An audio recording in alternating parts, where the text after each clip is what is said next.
Hello दोस्तों, स्वागत है आप सभी का हमारे यूट्यूब चैनल स्टडी विद जीवन में। तो आज उत्तराखंड में डीएलएड भर्ती प्रवेश परीक्षा आयोजित हुई थी। तो पेपर कैसा आया था उसको देखेंगे। जैसा कि आप सभी को ज्ञात है, पेपर 200 अंकों का रहता है, जिसमें नेगेटिव मार्किंग बिल्कुल भी नहीं रहती। कंप्लीट पेपर हम देखने वाले हैं। इससे पहले चैनल पर आप नए हैं तो उसे लाइक, शेयर और चैनल को सब्सक्राइब ज़रूर करें। ये अपडेट आपको हमारे टेलीग्राम चैनल और व्हाट्सएप चैनल के माध्यम से प्राप्त होती है। वहाँ से भी आप हमसे जुड़ सकते हैं। तो बिना टाइम वेस्ट के स्टार्ट करते हैं आज का सेशन। तो सबसे पहला सवाल इसमें है कि भारत में ऊर्जा का सबसे बड़ा स्रोत कौन सा है। जल विद्युत, ऑब्वियस बात है। कौन सा एक सुमेलित नहीं है, ये जीएस वाला पार्ट हम देख रहे हैं, जैसे ईस्ट इंडिया कंपनी, दीवानी का अधिकार, स्थायी बंदोबस्त बिल्कुल सही है। चंपारण सत्याग्रह बिल्कुल गलत है यहाँ पर। जैसे आप ये क्वेश्चन देख सकते हैं, चंपारण सत्याग्रह 1917 का है। अल्मोड़ा अखबार का प्रकाशन किस वर्ष से स्टार्ट हुआ था, ये तो बेसिक सा क्वेश्चन है, 1871। मानसरोवर यात्रा उत्तराखंड के किस स्थान से चीन में प्रवेश करती है, ऑब्वियस बात है, लिपुलेख। शिक्षा प्रणाली से परिवर्तन करने के लिए अंग्रेजों द्वारा वुड डिस्पैच किस वर्ष भेजा गया था। कमेंट बॉक्स में आप इसका आंसर बता सकते हैं। आगे बढ़ते हैं अगले क्वेश्चन की तरफ। जीएस वाला पोर्शन देखेंगे। इसके बाद आता है कंप्यूटर का पोर्शन। एक सॉफ्टवेयर जो उच्च स्तरीय भाषा प्रोग्राम को मशीनी भाषा में बदलता है, कंपाइलर, ऑब्वियस बात है। निम्न में से कौन भारतीय नागरिकों के मौलिक अधिकार को उचित प्रतिबंध लगा सकता है। पॉलिटी का क्वेश्चन है, जैसे उच्चतम न्यायालय, संसद, राष्ट्रपति या मंत्रिपरिषद। संसद ठीक हो गया। ब्रिटिश सरकार द्वारा वर्नाकुलर प्रेस एक्ट 1878 इसका सही जवाब होगा। 68 बिल्कुल गलत है। दीन ए इलाही की स्थापना अकबर ने की थी। यह एक ईश्वरवाद पर आधारित था। इसमें से सबसे पहले किसने इसकी सदस्यता ग्रहण की थी, तो इसका सही जवाब है बीरबल, इसका सही जवाब होना चाहिए। अगले क्वेश्चन की तरफ बढ़ते हैं। जैसे अगला क्वेश्चन है, सही कथन को छांटना है इसमें। ये करंट अफेयर से रिलेटेड क्वेश्चन है। अगला क्वेश्चन है 1024 मेगाबाइट, ये किसके बराबर होता है। 1 GB यानी गीगाबाइट के बराबर होता है। जीएस के क्वेश्चन तो मेरे हिसाब से इजी ही लग रहे हैं। प्रेशर कुकर से रिलेटेड क्वेश्चन है, रिपीटेड क्वेश्चन है। Poverty and un British rule in India पुस्तक के लेखक, ऑब्वियस बात है, दादा भाई नौरोजी। ये कांग्रेस के 3 बार अध्यक्ष भी रहे थे। अगले क्वेश्चन की तरफ बढ़ते हैं। निम्न में से कौन सा सुमेलित नहीं है, करंट अफेयर से रिलेटेड क्वेश्चन है। अगला क्वेश्चन है, प्रवाल भित्ति निम्न में से सबसे बड़ी प्रवाल भित्ति किस देश में पाई जाती है, ऑब्वियस बात है, ग्रेट बैरियर रीफ इसे कहते हैं और ये ऑस्ट्रेलिया में ही पाई जाती है। अनुसूचित जाति और जनजाति अत्याचार निवारण अधिनियम किस वर्ष लाया गया था। ये मेरे हिसाब से इसका राइट आंसर 89 होना चाहिए, 1989 होना चाहिए। निम्न में से कौन सा सुमेलित नहीं है, हरिकेन, चक्रवात, टोर्नेडो। चक्रवात वाला गलत हो सकता है। अगला क्वेश्चन इसमें है, टीपू सुल्तान 1799 में श्रीरंगपट्टनम के युद्ध में मारा गया था। पानीपत के तीसरे युद्ध में अहमद शाह अब्दाली ने मराठाओं को हराया था। सालबाई की संधि के साथ आंग्ल मराठा युद्ध की समाप्ति हुई थी। तो सभी सही इसमें है। भारत के संविधान में नागरिकों के लिए मौलिक अधिकार संविधान संशोधन किस संविधान संशोधन के द्वारा जोड़ा गया था, 42वां ठीक हो गया। भारतीय संविधान की अंतरात्मा के रूप में किसे जाना जाता है। मौलिक अधिकार, मौलिक कर्तव्य, नीति तत्व, प्रस्तावना। एकल कृषि विशिष्ट विशेषता है। जीएस के बहुत कठिन क्वेश्चन तो नहीं पूछे गए इसमें। अगला इसमें क्वेश्चन, जैसे 22वां क्वेश्चन इजी कहा जा सकता है, डायरेक्ट क्वेश्चन है। भारतीय संविधान का कौन सा अनुच्छेद लोक सेवाओं में कार्यपालिका से न्यायपालिका को अलग करता है, तो आर्टिकल 50 इसका सही जवाब है। अम्ल वर्षा पर्यावरण में इस प्रदूषण के कारण होती है, नाइट्रस ऑक्साइड और SO2 बिल्कुल सही जवाब है। सवाना जो घास भूमि है कहाँ पाई जाती है, कमेंट बॉक्स में आप इसका आंसर बता सकते हैं। असत्य कथन यहाँ पर पूछा गया है। असत्य इसमें मैं अगर आपको बताता हूँ तो अखिल भारतीय मुस्लिम लीग 1906 है, तो असत्य वाला हो गया। मतलब जीएस के हर पोर्शन की तरफ आया गया हुआ है। कौन एक वित्त बिल कौन तय करता है कि कोई बिल वित्त बिल है या नहीं, लोकसभा अध्यक्ष, ऑब्वियस बात है। भारतीय संसद द्वारा पारित आयकर अधिनियम 2025 कब से प्रभावी होगा, कमेंट बॉक्स में आंसर बता सकते हैं आप लोग। यूएस ओपन 2025 जेनिक सिन्हा ठीक है। असत्य कथन कौन सा है? अगले क्वेश्चन की तरफ बढ़ते हैं। विश्व जनसंख्या में भागीदारी के आधार पर महाद्वीपों का सही अवरोही क्रम कौन सा है? अवरोही यानी घटता हुआ क्रम। एशिया सबसे आगे, एशिया, उसके बाद अफ्रीका, फिर मेरे हिसाब से उत्तरी अमेरिका होना चाहिए। Asia, Africa, Europe. हाँ ठीक है ठीक है, ऑप्शन सी सही लग रहा है इसमें। यदि भूकंप क की तीव्रता रिक्टर पैमाने पर 4 है और ख की तीव्रता 6 है तो ख क की अपेक्षा कितना शक्तिशाली होगा? तो रिक्टर पैमाने में आपने ध्यान रखना है, एक रीडिंग से दूसरी रीडिंग में जाते हैं। जैसे 4 से आप 5 में गए तो हर रीडिंग एक रीडिंग से 10 गुना और पावरफुल होती है। यानी 4 से 5 में गई तो 10 गुना, 5 से 6 में गई तो और 10 गुना, यानी 4 से 6 में जाने पर टोटल 100 गुना इसकी तीव्रता अधिक रहेगी। नोबेल पुरस्कार से किसे सम्मानित किया गया? करंट अफेयर्स का क्वेश्चन है, डायरेक्ट हमारे नोट्स से सवाल आपको देखने को मिल जाएंगे। करंट अफेयर्स के अभी तक जितने सवाल पूछे गए, जितने जो मैंने नोट्स प्रोवाइड किए थे करंट अफेयर्स के, उसमें सारे हैं। जैसे यूएस ओपन वाला क्वेश्चन अभी हमने देखा, इससे पहले अभी ये क्वेश्चन आप देख रहे हैं, ये नोबेल वाला भी हाल ही में मैंने करवाया भी था। निम्न में से कौन सा विषय समवर्ती सूची का है? शिक्षा ठीक है इसमें। सिरके में कौन सा अम्ल होता है? सिट्रिक अम्ल ठीक हो गया। 15 अगस्त 2025 को भारत के रक्षा क्षेत्र को सशक्त बनाने के लिए कौन से मिशन की घोषणा की गई? कमेंट बॉक्स में आप बता सकते हैं। बहुत इजी क्वेश्चन था ये भी मैंने करवाया हुआ था करंट अफेयर्स में। पीडीएफ इत्यादि अगर आप चाहते हैं आगामी स्नातक स्तरीय भर्ती परीक्षा के लिए, तो आप मेरे नंबर 7895127508 पर संपर्क कर सकते हैं। पीडीएफ आपको प्रोवाइड करा दी जाएगी, राष्ट्रीय अंतर्राष्ट्रीय दोनों करंट अफेयर्स की। विषाणु जनित रोग नहीं है, डायरेक्ट क्वेश्चन, रिपीटेड क्वेश्चन है। दो स्थानों के बीच समय के अंतर का क्या कारण है? अक्षांशीय और देशांतरी दूरी ठीक हो गया। अक्षांशीय और देशांतर ठीक हो गया। तीसरा वाला क्वेश्चन, मानव विकास रिपोर्ट यूएनडीपी जारी करता है, ऑब्वियस बात है। संसद की संयुक्त बैठक किसके द्वारा बुलाई जाती है? राष्ट्रपति के द्वारा। और अगर यहाँ पर अध्यक्षता पूछी जाती है तो अध्यक्षता इसके करते हैं लोकसभा के अध्यक्ष। आप लोगों के लिए क्वेश्चन है कि वर्तमान में लोकसभा के जो अध्यक्ष हैं उनका नाम क्या है? आयन मंडल के बारे में सत्य नहीं है। अगला क्वेश्चन है, उत्तराखंड के 4 धाम में सर्वाधिक ऊंचाई पर कौन सा है? बद्रीनाथ, केदारनाथ, गंगा। बहुत इजी सा क्वेश्चन। सिमलीपाल ऑब्वियस बात है, उड़ीसा में है। राष्ट्रीय उपभोक्ता दिवस कब मनाया जाता है? 26 दिसंबर। आत्मसम्मान आंदोलन पेरियार ने चलाया था, ठीक हो गया। ये डायरेक्ट क्वेश्चन है मॉडर्न से। ब्रिटिश भारत का पहला गवर्नर जनरल, ब्रिटिश भारत का पहला गवर्नर जनरल हेस्टिंग्स, ठीक हो गया। किस वित्तीय वर्ष में पहली बार उत्तराखंड का बजट 1 लाख करोड़ रुपए पार किया गया? ठीक है, 24-25। निम्न में से किस समाज सुधारक ने संवाद को उम्मीदी? बहुत easy question, Raja Ram Mohan Roy is the right answer. Uttarakhand का सबसे बड़ा हिमनद कौन सा है? गंगोत्री हिमनद। दूसरे नंबर पे आता है मिलम। दूसरे नंबर पे पिंडारी होना चाहिए मेरे हिसाब से। युवा बंगाल आंदोलन, यंग, इसका सही जवाब है Henry Vivian Derozio. Henry Vivian Derozio. तो जीएस वाला पोर्शन बहुत कठिन बिल्कुल नहीं था। अब यहाँ पर हमें देखने को मिल रहा है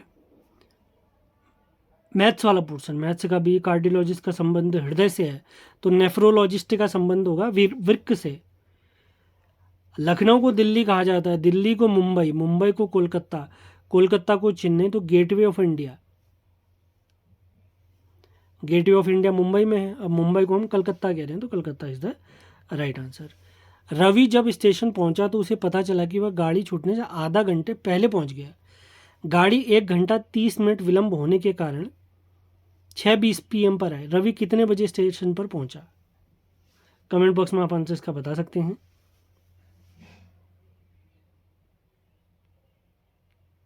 आकृतियों वाला क्वेश्चन है प्रॉपर, इनको तो कंप्लीट सॉल्यूशन करवाना ही पड़ेगा। रीजनिंग भी इतनी कठिन बिल्कुल नहीं है। जीएस का तो ऑलमोस्ट मैंने सॉल्यूशन आपको करा ही दिया है। रीजनिंग के लिए थोड़ा समय चाहिए होता है। आप पेपर देख लीजिए, आपको हमारे टेलीग्राम और व्हाट्सएप चैनल के माध्यम से ये पीडीएफ प्राप्त हो ही जाएगी। सभी के लिंक वीडियो के डिस्क्रिप्शन में दिए गए हैं। टोनी के पास 2 रुपया 5 रुपया मिलाकर 10 सिक्के हैं। अच्छा, मैथ्स और रीजनिंग वाला पोर्शन भी बहुत ज़्यादा कठिन नहीं कह सकते, लेकिन कट ऑफ तो 150 के पार ही रहती है। उम्मीद है आप लोगों ने मैक्सिमम अटैम्प्ट किए होंगे। यही क्वेश्चन एक बार हमारे यूके ट्रिपल एस में भी आया था। ये आप जो 78वां क्वेश्चन देख रहे हैं, दिशा वाला क्वेश्चन यहाँ पर दिया गया है। अच्छा क्वेश्चन है। फिगर वाले क्वेश्चन बहुत सारे देखने को मिल रहे हैं यहाँ पे त्रिभुज और वर्गों की गणना यहाँ पर पूछा गया है। ये तो डायरेक्ट क्वेश्चन सॉल्व हो जाता है त्रिभुज वाले में।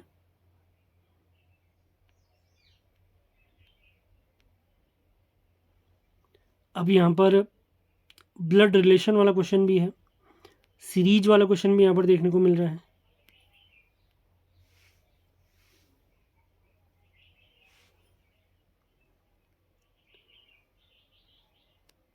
यहाँ पर पासे वाला क्वेश्चन भी देखने को मिल रहा है। उसके बाद समय वाला क्वेश्चन भी है।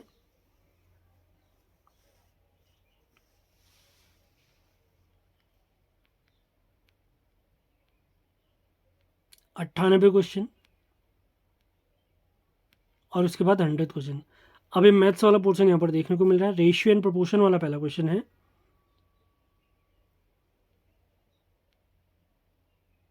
इसके बाद A+B से रिलेटेड क्वेश्चन है। ये भी काफ़ी इजी सा ही है। अब जैसे ये क्वेश्चन है, आप कैसे कर सकते हैं, जैसे यहाँ पर है A³ + B³ बराबर 9। इसको यूजुअली मैं A को अगर 1 मान लेता हूँ तो 1 का क्यूब, B को अगर 2 मान लेता हूँ तो इसका क्यूब, तो दोनों को जोड़ के कितना आ रहा है, 9 आ रहा है। तो 1/a मतलब 1/1, यानी 1 ही कह सकते हैं इसको, प्लस 1/2। इसकी वैल्यू कितनी होगी पूछा है, तो बहुत इजीली आप इसको सॉल्व कर सकते हैं। तो इसका सही जवाब होगा 3/2। बहुत कठिन सवाल बिल्कुल नहीं रहते इसमें। अब ऐसा रहता है, टाइम कंज्यूमिंग रहता है पेपर। जैसे क्वेश्चन यहाँ पर है मैथ्स का, 8 कुर्सी और 14 मेजों की कीमत इतनी है, 12 कुर्सी और 21 की कीमत कितनी होगी। ये भी बहुत ईजिली क्वेश्चन सॉल्व हो जाते हैं। थोड़ा इसके लिए समय चाहिए होगा, मैं इसका सॉल्यूशन आपको ज़रूर करवाऊंगा। 3 संख्याओं का योग कहते हैं कि रेशियो एंड प्रोपोर्शन वाला एक और क्वेश्चन 116 है। दूसरी संख्या और तीसरी संख्या का अनुपात 9:16 है। पहली और तीसरी का अनुपात 1:4 है। तो दूसरी संख्या ज्ञात कीजिए। A, B, C, इस तरीके से आप इसको कर सकते हैं। अब इसने क्वेश्चन में क्या दिया है, पहली, दूसरी और तीसरी, इसका अनुपात है 9:16। फिर आगे इसने दिया है पहली और तीसरी में कितना है, 1:4। अब इस साइड भरना है तो मैं यहाँ 9 लिख दूंगा, इस साइड भरना है तो मैं 1 लिख दूंगा। अब इसको इजीली आप सॉल्व कर सकते हैं। अगला क्वेश्चन है x² + 33/x² का मान यदि इतना है तो इसका मान पूछा गया है। इजी क्वेश्चन था ये भी। एक घड़ी घंटे की सुइयां, मिनट की सुई दोपहर 1 बजे से रात 10 बजे तक अपनी गति के दौरान कितनी बार समकोण बनाएंगे, 90 डिग्री का कोण बनाएगी, ये पूछा गया है। थोड़ा टाइम कंज्यूमिंग रहेगा ये क्वेश्चन। औसत वाला क्वेश्चन भी यहाँ पर देखने को मिल रहा है। प्रथम 3 संख्याओं का औसत चौथी संख्या का 3 गुना है। यदि चारों संख्याओं का औसत 5 हो तो चौथी संख्या कौन सी है। अगला क्वेश्चन ये बट्टे यानी डिस्काउंट से रिलेटेड क्वेश्चन है। अनुपात समानुपात और लॉस ऑफ मौसों से रिलेटेड क्वेश्चन है। दो संख्याओं का अनुपात 3:4 है। यदि इनका मौसौ 5 है तो लॉसो बताइए। HCF 5 है तो LCM पूछा गया क्वेश्चन। अगले क्वेश्चन की तरफ, जैसे ये भी बहुत इजीली क्वेश्चन सॉल्व हो जाते हैं। 2/3 A बराबर 75%, B = 0.6/C। तो A/B/C करके आपने सॉल्व करना है। अब जैसे इसको मैं सॉल्व करना सिखाऊँ आपको, बहुत इजी रहता है इसमें। ये है, अब 75% को मैं 75/100 भी लिख सकता हूँ। अब इसको सॉल्व करूँगा तो 25 × 75, 25 चक्को 100। अब इन दोनों को आपस में क्रॉस मल्टीप्लाई कर देंगे तो ये हो जाएगा 8A = 9, या यहीं पर मैं कह सकता हूँ A = 9/8। इस तरीके से आप इसको सॉल्व कर सकते हैं। और B की वैल्यू इसने कितनी दी है, B = 0.6/C। अब इसको भी क्या है, इसको 10 से गुणा कर दूं और नीचे भी 10 से गुणा कर दूं तो क्रॉस मल्टीप्लाई करके इसको इजीली सॉल्व किया जा सकता है। ये पूरे पोर्शन में अगर आप ध्यान से देख रहे होंगे, इक्वल टू यहाँ पर बना हुआ है, तो आप इजीली सॉल्व कर सकते हैं इसको। निम्न में से कौन सी संख्या पूर्ण वर्ग नहीं है? ये पूर्ण वर्ग संख्या में कभी भी 7 नहीं होता है, तो डायरेक्ट क्वेश्चन आंसर आ गया। एक समबहुभुज के आंतरिक कोणों का योग 1440 डिग्री है, तो बहुभुज की भुजाओं की संख्या, इजीली क्वेश्चन डायरेक्ट फॉर्मूले से सॉल्व हो ही जाता है। अब यहाँ पर टाइम एंड वर्क वाला क्वेश्चन है। ABC किसी कार्य को 20, 30, 60 दिनों में करते हैं। B और C हर तीसरे दिन एक ही सहायता लेते हैं, तो काम कितने दिनों में पूरा होगा? जिसने प्रैक्टिस करी होगी बहुत इजीली कर लिया होगा। इसी तरीके ये पाइप एंड टैंक वाले क्वेश्चन भी सॉल्व हो ही जाते हैं। अगला क्वेश्चन इसमें -1/43 की पावर -2/3 का मान। LCM पूछा गया 2/3, 8/15 और 10/21 का। रेशियो एंड प्रोपोर्शन और परसेंटेज को यहाँ पर मिक्स करके क्वेश्चन दिया गया है। अगला 544 का रोमन संख्या क्या होगी? अगर आपने प्रीवियस ईयर पेपर सॉल्व करे होंगे DLED के, तो आधे से ज़्यादा पेपर आपको PYQ से ही सॉल्व हो जा रहा था। जैसे यहाँ पे कैलेंडर वाला क्वेश्चन है, 1 जनवरी 2008 को मंगलवार है, तो 1 जनवरी 2009 को सप्ताह का कौन सा दिन होगा? तो मंगल है, तो बृहस्पतिवार इसका सही जवाब हो जाएगा। सेम डेट, सेम मंथ और 1 साल के अंतर में 1 दिन बढ़ता है। अब यहाँ पर 2 दिन क्यों बढ़ाया मैंने? क्योंकि 2008 एक क्या है, लीप ईयर है, यानी फरवरी में 1 दिन एक्स्ट्रा बढ़ेगा, तो इस वजह से इसका सही जवाब है बृहस्पति। इस तरीके से सॉल्व करेंगे तो आपका क्वेश्चन सॉल्व हो जाते हैं। मूलधन वाला क्वेश्चन भी है यहाँ पर। अगला क्वेश्चन ये काफ़ी टाइम टेकिंग हो सकता है, लेकिन फॉर्मूले से ये भी सॉल्व हो ही जाते हैं। अगला क्वेश्चन ये भी डायरेक्ट फॉर्मूला बेस्ड है। पाई चार्ट वाले क्वेश्चन भी यहाँ पर पूछे गए हैं। मतलब ये है कि पेपर काफ़ी टाइम कंज्यूमिंग तो था, क्योंकि मैथ और रीजनिंग इतनी जल्दी सॉल्व नहीं हो पाते हैं और हर किसी का बैकग्राउंड इस तरीके का नहीं रहता है। तो पूरा पेपर आपको थोड़ी देर में हमारे टेलीग्राम और व्हाट्सएप चैनल दोनों पर शेयर कर दिया जाएगा। सेशन आपको पसंद आते हैं तो आपने इसे लाइक, शेयर और चैनल को सब्सक्राइब जरूर करना है। ये टीचिंग एप्टीट्यूड वाले क्वेश्चन भी आपको देखने को मिल रहे होंगे। पूरा पेपर मैंने आपको बताया था कि पूरा पेपर ये है 200 अंकों का, जिसमें 50 की GS, 50 की मैथ्स, 50 की रीजनिंग और 50 अंकों का आपको देखने को मिलता है टीचिंग एप्टीट्यूड। और पूरा पेपर अगर आप देखेंगे, पुराने पेपर आपने एनालिसिस करे होंगे, प्रैक्टिस करे होंगे, तो आधे से ज़्यादा पेपर तो यहाँ पर डायरेक्ट सेम पैटर्न पर पूछे गए हैं, यानी प्रीवियस ईयर पेपरों के सवालों को ही उठाकर बहुत सारे क्वेश्चन यहाँ पर बनाए गए हैं। उम्मीद है आप लोगों के पेपर अच्छे होंगे। कमेंट बॉक्स में आप अपने नंबर बता सकते हैं। और बाकी मैथ्स और रीजनिंग का कंप्लीट सॉल्यूशन आपको बहुत जल्द मैं करवा दूंगा। GS का ऑलमोस्ट मैं आपको बता ही चुका हूँ। टीचिंग एप्टीट्यूड का तो आंसर के आने के बाद ही आप लोग को बताया जाएगा। उम्मीद है आप लोग का पेपर अच्छा हुआ होगा। डिजर्विंग कैंडिडेट मैं भगवान से प्रार्थना करूंगा उनका सिलेक्शन ज़रूर हो इसमें। और स्नातक स्तरीय भर्ती परीक्षा की तैयारी आप कर रहे हैं, उनके लिए सामान्य हिंदी का वीडियो बैच हमारा चल रहा है। उससे अगर आप जुड़ना चाहते हैं तो आप हमारे नंबर 7895127508 पर संपर्क कर सकते हैं। सामान्य हिंदी का कंप्लीट वीडियो बैच आपको प्राप्त हो जाएगा। इसी के साथ उत्तराखंड के कंप्लीट नोट्स अगर आप चाहते हैं, जिसमें BS निगम परीक्षा वाणी के कंप्लीट दोनों बुक का निचोड़ मैंने शामिल किया गया, उसके हैंड रिटन नोट्स अगर आप चाहते हैं, इसी नंबर पर आपने संपर्क करना है। करंट अफेयर्स आप चाहते हैं, जैसे आज DLED में देखिए, जिसने हमारी करंट अफेयर की PDF परचेज की थी, वीडियो देखे थे, तो वो ईजिली, बहुत ईजिली ये सारे सवाल करंट अफेयर्स के कर चुके होंगे। तो करंट अफेयर्स की PDF भी अगर आप चाहते हैं, आगामी जो भी आपकी भर्ती परीक्षा है, भले ही वो स्नातक स्तरीय हो या आगामी लोअर PCS हो, अपर PCS हो, कनिष्ठ सहायक हो, कोई भी भर्ती परीक्षा है, उसके लिए आप करंट अफेयर्स की PDF अगर आप चाहते हैं या हिंदी का वीडियो बैच चाहते हैं, उत्तराखंड के कंप्लीट नोट्स चाहते हैं, तो इसी नंबर पर आपने संपर्क करना है 7895127508। मिलते हैं अगले वीडियो में। धन्यवाद।